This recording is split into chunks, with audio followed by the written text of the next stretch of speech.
Hi gang, I wanted to record this video for you if you're feeling demotivated, discouraged, unexcited by your business, or you just feel like you may be falling out of love with it. Because one of my clients came to me the other day saying exactly that.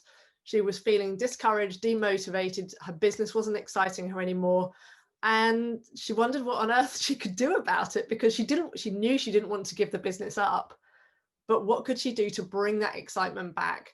And so this is for you if that's the way that you've been feeling.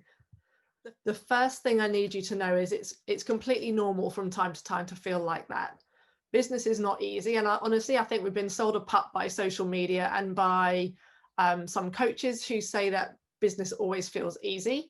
It doesn't always feel easy. There are sometimes difficult decisions to make. There are sometimes periods where you need to be uncomfortable to grow. And there are periods where maybe you don't quite know what the best direction or the right direction is to go in. So it can be difficult. If it was easy, everyone would be doing it, and they're not. You're one of the few who have decided to stick your head above the parapet, get vulnerable, put yourself out of your comfort zone every day and do this thing. So congratulations to you for making that decision. So if we know that business is not always easy and we're having an off day, you know me, if you've been around me for any length of time, you'll know I love a bit of self-coaching, and I love to give you some questions that you can put into your own kind of self-coaching toolkit so that when this time comes, you know what to do with it. So the question that I would suggest for you to put into your self-coaching toolkit for use on the days where just everything feels difficult is, what does, and then put your name in, what does George need in this moment? What does Sue need in this moment? So you don't say, what do I need right now? You say, what does George need in this moment? And that's because it helps take us out of our own head when we use our name without saying, what do I need right now? So what does George need right now? I had a really off day yesterday, and it's rare for me to have an off day, but I did. And I decided that I needed to cancel everything and just process the stuff that I was going through. So that's what I did. I said, what does George need right now? It was not an easy decision to make, I have to tell you, but it was what I needed. And it's allowed me to get through everything a lot quicker, to be able to come back today and be back on the game again. Back on the game? That sounds really dodgy, doesn't it? Back on my game again. I thought, shall I edit this out of the video? And then I thought, no, I'll keep it in and see who watches. So when you ask yourself, what does George need? What does your name need in this moment? The answers might be, I just need to finish this email newsletter and get it out, and then I can get that off my plate and I can move on to something fun. It might be like me yesterday, I just need to take the day off and recuperate and get my mind back into things.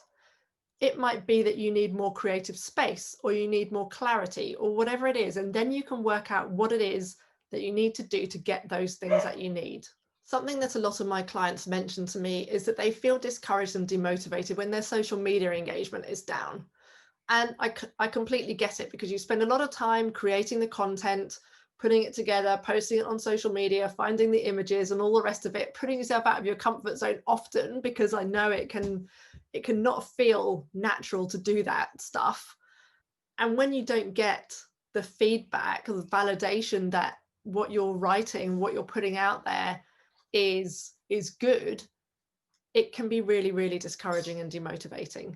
And sometimes you feel like you're not being noticed, or that no one cares, and all of that kind of stuff. I want to put it to you, to challenge you, that you could be putting a too much of a negative filter on it. So instead of thinking no one cares, or no one's listening, or no one's watching, assume that everybody has the best of intentions, that your audience and your followers and people on social media have the best of intentions.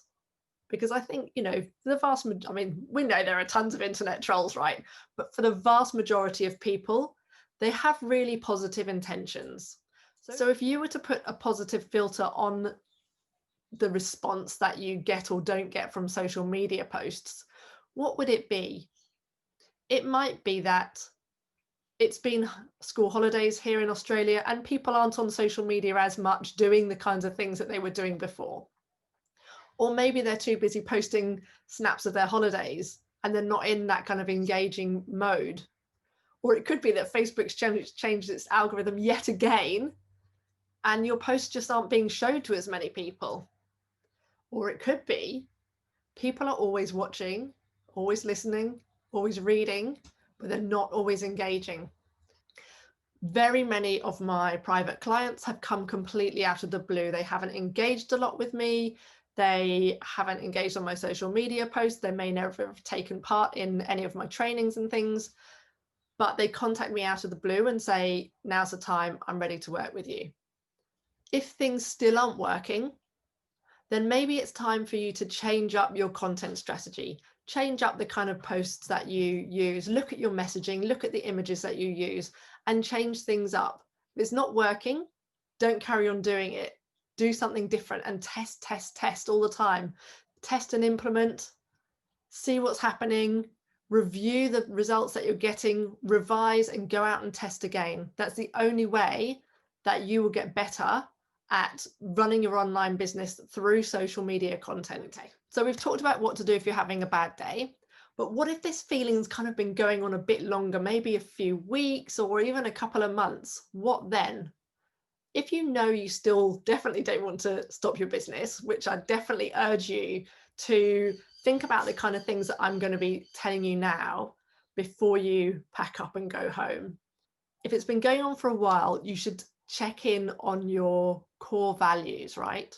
So if you don't know what core values are, they're values that we hold within ourselves that typically don't really change over time. So the core values that you had when you were 20 are probably the same core values that you'll have when you're 40, 50 and ongoing. The way that you fulfill those core values might change over time. So for example, one of my core values has always been freedom.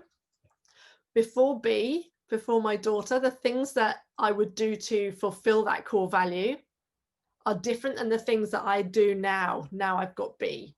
My core value is still freedom, but the way I achieve that freedom is different. So what is it that you're doing or not doing that is not satisfying your core values?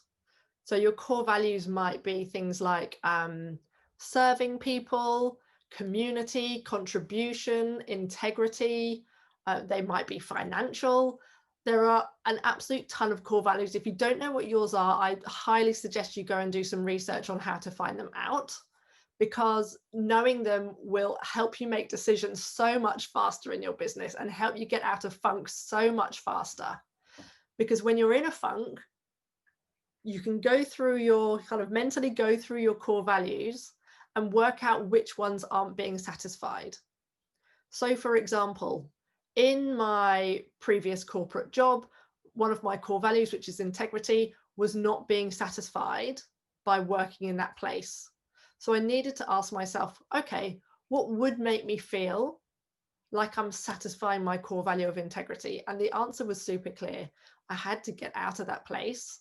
And it meant that I started up this business and doing something with all of you guys, which totally satisfies my values of integrity.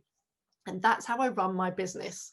I run my business like I would want to be treated if I was, if I was a client of somebody else's. And that makes me really happy because it fulfills my core value of integrity.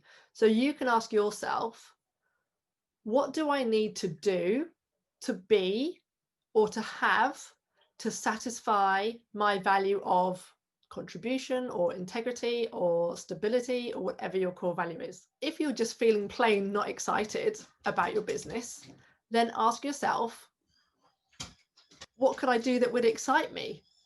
It's so simple. It's so simple just to turn the questions around. And that's what coaches do for you. It can be very easy to get into a mindset rut of, I'm feeling discouraged, I'm feeling demotivated, I'm not feeling excited. All we need to do is to change it around, change the question and the things that you're saying to yourself around. So instead of saying, I'm not excited by my business anymore, change it. What would excite me in my business? What could I do that would excite me in my business? It's so simple, but having that awareness and recognizing what's happening, and then remembering to pull a question out of your coaching toolkit To be able to coach yourself will make all the difference. And it's practice, practice, practice, practice. Perhaps you're demotivated because clients aren't coming to you as fast as you would like. Well, let me tell you that it takes two people to have a client business relationship. You are one of those people. Guess who you have the most control over? In fact, you have no control over when a client comes to you and makes a sale. The only person that you can control is yourself. The only response that you can control is your own response. So please remember that they will come when they are ready. There is no forcing. All you can do is continue to put yourself out there, to serve, to show up, to lead, and those people will come when it's the right time for them and they are ready. Lastly, and this is a radical suggestion, and it's not going to be for all of you, but if you are feeling demotivated and you don't feel excited by your business, yet your business is going well, then I challenge you that it could be time for you to seriously level up in some way. Now, you're all in different businesses, so I can't make any suggestions to you. But for some of us who run our own businesses, we like the excitement of new things. We like the challenge. We like to be pushed out of our comfort zone. That's where we excel, when we're out of our comfort zone. And when you've been in it for too long, when things feel too easy, when there's no challenge anymore, or the challenges aren't the good kind of challenges, it's time to investigate what you might need to do to seriously level up. I'll leave you on that note. I would love to know what has been your biggest takeaway from this video. And if you need any help with any of this, you know where I am. Okay? Speak to you soon. Bye-bye.